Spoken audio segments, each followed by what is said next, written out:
ကဲစားကြပါဦးသမီးတော်ကြီးပဲ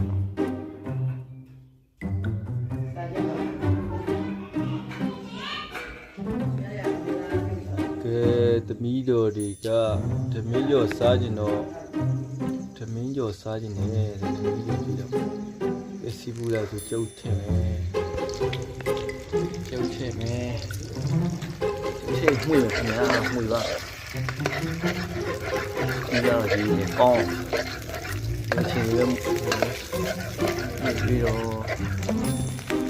ကြက်ဥလေးကြက်ပြီးဆိုရင်တော့ကြက်ဥလေးကြက်ပြီးဆိုရင်တော့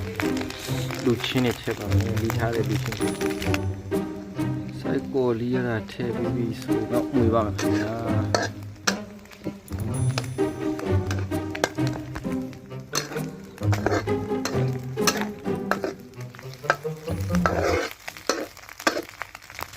ကဲကော်ဖီထည့်ပြီးမွေပါမယ်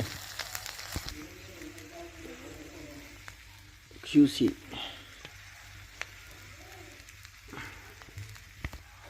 ကျတမို့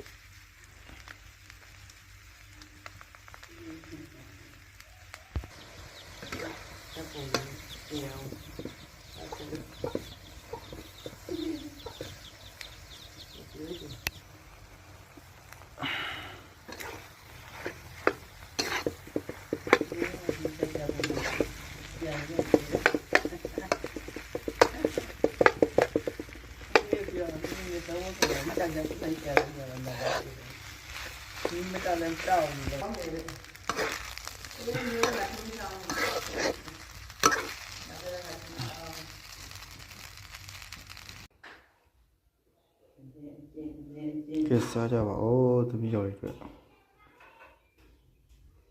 စားကြပါဦး